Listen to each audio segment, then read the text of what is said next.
Welcome, LifeBlood. This is George G, and the time is right. Welcome to today's guest, strong and powerful Coss Marte. Coss, are you ready to do this?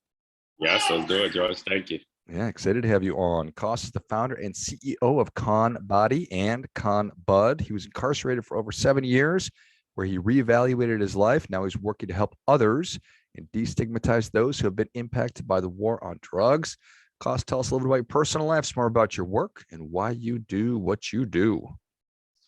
Yeah, I mean, I was, born and raised in the Lower East Side of New York City, a neighborhood in the 80s and 90s that was very, very heavily drug infested back then. And it was a neighborhood that people didn't really want to walk through, and so it was a dangerous place at that moment, but it was a pretty tight community. And I grew up seeing drugs at a very early age and got involved in it super young. At 11, I started smoking weed, and 13, I started dealing and looking at the people that were standing on the corner who had the big chains, cards, who as like people that made it, successful people, and I didn't see too much, or I didn't see anyone, growing up that made it through school or and education or whatever way means. It was, either you sold drugs or maybe became an athlete, but I didn't really know athletes, that came out of my neighborhood. So drugs was like the thing, and so I got involved in that, and I wanted to be rich, and I started dealing. At 19, I was making over $2 million a year. I created one of the largest drug delivery services in New York City. And at 23, everything ended. I was sentenced to 7 years in prison. Doctors in prison told me my cholesterol levels were through the roof, and if I didn't start working out or eating correctly, that I'd die of a heart attack. So I started exercising and nonstop, and I managed to lose over 70 pounds in 6 months. I took that same workout method and started implementing it with other inmates in there. And I helped over 20 inmates who's over 1,000 pounds combined. And I took that idea, and I was like, hey, I could start a business behind this. So this is where CONBODY was born.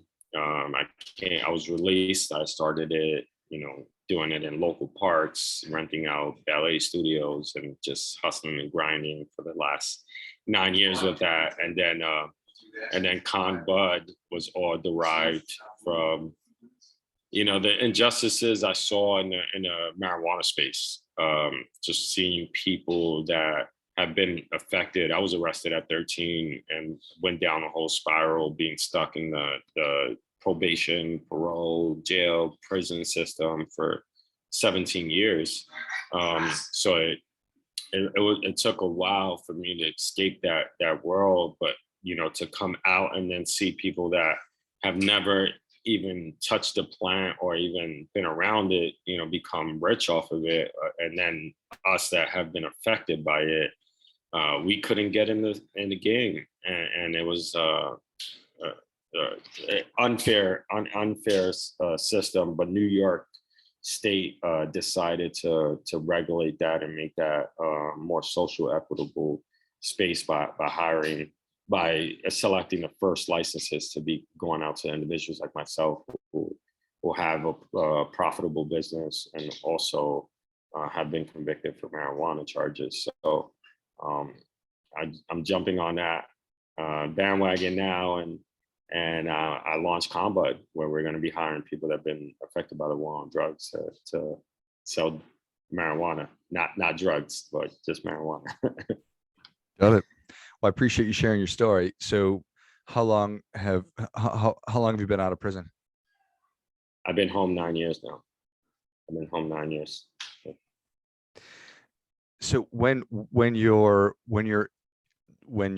in prison, and do people just notice that this guy in his 6x9 cell, or however big it is just moving around? He's acting like I don't want to put words in your mouth. How did word get around? Yeah, so I was working out in the prison yard. I was also working out in my prison cell. So I would run like pretty much a half a marathon every day. You know, in the Hmm. beginning, you know, people would make fun of me. They would call me Fat Forrest Gump, and I was like struggling. I couldn't run. I was running from one pole. There was like these light poles in the prison yard, and so I was running one pole, and then I was walking to the next pole, and then running to the, and then people were screaming and making fun of me, and I'm trying to get on a pull-up bar in the prison yard, and you know, like they're calling me honey bun jokes and all that stuff, and so I I just kept moving in the prison yard. I ran around with my middle finger up, you know, and just like didn't pay attention to other people. And then I went back to my cell and I started doing all type of calisthenics exercises, just using my body weight. So I kept doing it, and then I lost all my weight. And I remember one inmate coming up to me, and he was a big guy. He was like, he noticed me, he noticed my weight loss, and he was like, I want to start running with you. And then I started training him, and then he brought two of his other friends, and we started training. And then I got one of my other friends, and it became like a camaraderie builder where we were just going out to the yard working out with each other. I think that's incredible. Um, and so obviously kudos to you for persevering. Was it, I don't want to die because the doctor told me if I don't start losing weight, then I'm going to die? And, or was it, I need something to do, a little bit of everything? Yeah, a little bit of everything. I mean, in the beginning, definitely like the doctors told me like, you know, if I didn't start exercising, then I could probably die of a heart attack within 5 years. My cholesterol levels were like Hmm. extremely bad. Have blood pressure issues, and so what I did was, you know, that woke me up to start moving in my cell. And I remember after 3 months, I lost 40 pounds, and I went back to the medical unit to get re-examined, and they said my blood levels and everything was, you know, normal. And so in 3 months, I got back to normal, and then it became like an addiction, I guess, in the sense where a routine that I just kept going, and I felt bad when I didn't exercise. You know, I felt like, damn, I'm falling off. You know, when I took a day off, and so I had to get back on it. So, and plus, I had the time to do it. You know, and I mean, in prison when I was there, it was just like working out, reading books, and that was it. You know, so like I utilized my time, you know, positively and took advantage of it. Okay, I appreciate that. So how was the process of um, going home, and then talked about you started just running these in parks, ballet studios, wherever you could get space? How was it actually setting up the business? Was that hard as somebody who with a criminal record? How was that process? It was extremely hard. I mean, I had no funding. I came out with a dream. Um, you know, I lost everything I had.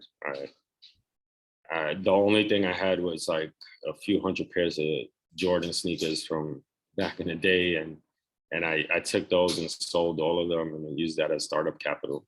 And so I started in the park, you know, rain, sleet, snow. I didn't care. I was out there twice a day, every day, just going up to people in the streets and telling them, you know, I'm doing this workout out here. And I'm on the subway stations, you know, handing out flyers, just getting the word out there as much as I can, and making it happen. But it was at least 2 years before I even went inside, you know, and then I started operating in like a ballet studio.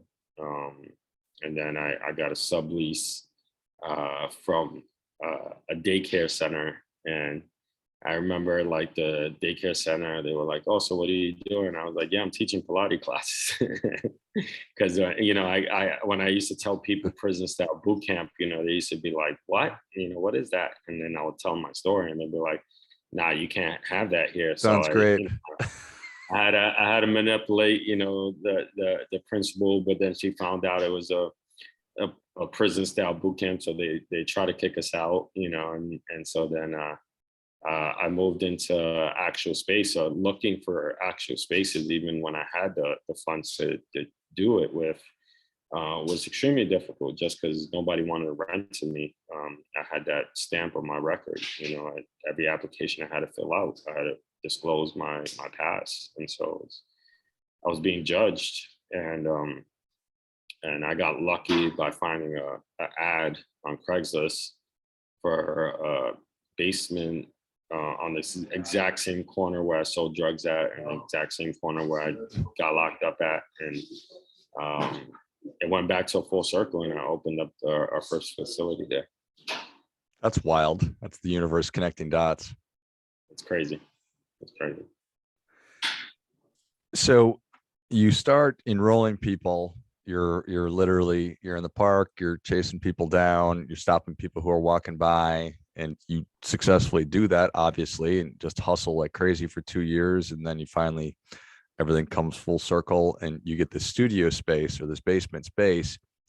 Now, how has it been? It's obviously grown, but just tell us about from where that is to where we are today. I mean, back then I was, I thought I made it when I was training 10 people in the park. Today we've trained over 70,000 people, and all around the world, even inside the prison systems and correctional facilities, where we're actually training inmates today inside Rikers Island. We're expanding in Wisconsin, Nebraska, moving to New Mexico as well. So we're that's the goal, is to hire as many people coming out of the prison system as possible. That's been our mission since I launched it, because I didn't want people to feel the pain that I felt when I came home. I was released with $40 on a bus ticket, and if I didn't have my mom's couch, I probably would have been homeless, and it's a very difficult process to transition if you don't have any resources or assistance from any family members, and so I wanted individuals that had been in my situation to have an easier transition, because I felt the pain. And there's been times where when I was starting the company and I got that basement location, we had like 4 air mattresses, and I had to deflate them before class at 6 a.m. so we could start 6:30 class, and on time. And people had to sleep like they were in prison cots, but they were free. And I had peanut butter and jelly, for them to eat on lunchtime. It was real. I've hired over 50 people coming out of the prison system, and today we have a zero recidivism rate. No one has gone back. And I think that is all due to the tight community that we built, and we got each other's back. And I tell everyone that I hire, like, if you need assistance in any way possible, like, just ask. We'll figure it out. It strikes me as really a no-brainer. If I were running a prison, I would want you to come in and help people to be healthy, but then also give them hope that, oh my gosh, there is a path. There's probably many, but if you don't know, then you don't know. How is that being received? It sounds like you're certainly in quite a few. How is the message received? I mean, the inmates are the one asking for it, because they see that, a lot of people in prison work out, so they see that they have this talent that they could give back to society in a certain way, and they want to get back. They want to get into this business. So we've gotten the word out there because in prison you don't have, some prisons have TVs in the cells and stuff like that, but some places you don't have anything. You have a TV in the day room and you stick to one channel, so you don't really see anything from the outside world except for magazines. So we were featured on Men's Health, Men's Fitness, Inc. magazine, Forbes, and so this is what you read in prison. And so after being featured on those, we've gotten tons of jail mail.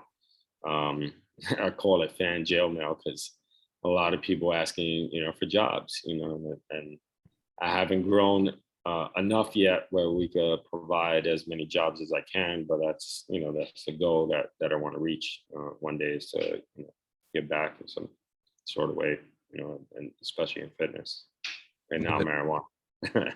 Right. What do people like most, or why do regular folks, why would I walk into your CONBODY studio? It's different. It's a community of, people that make you feel like family. And I think when people come here, they might come here for the novelty, and they see that it's not a regular place. You're not going into like a fancy gym with a dial-in locker where you're gonna put in your stuff and feel like that way. We have no locks in our lockers. You come in here, you put your stuff. We tell people trust your stuff with an ex-convict. Like and build the studio to look like a prison. So you're going through a gate, before class starts, and it's all body weight. So we know we don't use any equipment. And trust me, you will experience one of the hardest workouts and get a sweat and get results, if you keep coming and keep committed. I love it. And so in your mind's eye, what does 5 years look like from now? What is life going to look like? Yeah, I mean, right now, what I'm looking at is franchising. I'm working on franchising multiple locations across the country. At the current moment, I would like to do at least 100 in the next 5 years. Launch CONBUD, now, and have that expand, and give back to individuals, getting into the game. I think that's exciting. I had that in the back of my mind about franchising. It seems to make sense, but obviously there's a million different details and helping people to raise the money or however you'll structure it. But you're a smart guy, so I'm sure you'll figure it out. I'm figuring it out. I have to figure it out out of desperation, so I'm making it happen. Yeah, exactly. Love it. Well, Costa, people are ready for that difference-making tip. What do you have for them? For me, I tell people, if you don't ask, you don't eat. And that's something that my mom always said. Like, you need to ask to get something. Whether it's a no or yes, but you'll get something. You know what I mean? And that's something that I always kept in the back of my mind as I started the company. It's just like, ABC, always be closing, just always be asking, always be, trying to get something. And a lot of people, when they start businesses or, they launch something new, they think they have the greatest idea in the world. But like, I went to this MBA class in Brown, and some kid built this genius software system. And I was like, so have you asked anybody, if they need this? And it's like, not yet, because I'm still working. I'm like, yo, you better ask somebody if they want that shit. Cause, if no one wants this, it's not a viable, product in the market, then you're just wasting your time right now, buddy. And so, yeah, I mean, always ask, and you shall receive, that's my tip. Well, I think that is great stuff. That definitely gets, come on. That's a good medicine for everybody, but particularly a young, very, very excited, idealistic person. Is anybody really going to want to buy this? Like, oh, I hadn't really thought about that. So, well, Coss, thank you so much for coming on. Where can people learn more about you? How can they get involved with CONBODY and CONBUD? Yeah, you can message me at conbody.com. My emails are Coss Marte at CONBODY.com and Coss at CONBUD.com if you want to get involved in the marijuana space. And our Instagram is CONBODY, CONBODY, and CONBUD NY is our Instagram for CONBUD. Trying to get that CONBUD solidified on Instagram, but somebody has that account and they're sitting on it. Maybe I'll buy it one day. But yeah, no, I appreciate the opportunity here, George. Thank you for letting me share my story. Well, for sure. If you enjoyed as much as I did, show Coss your appreciation and share today's show with a friend who also appreciates good ideas. Go to conbody.com and check out all the great resources and get involved. Find them on Instagram. I'll list everything in the notes of the show. Thanks again, Coss. Thank you. And until next time, keep fighting the good fight. We are all in this together.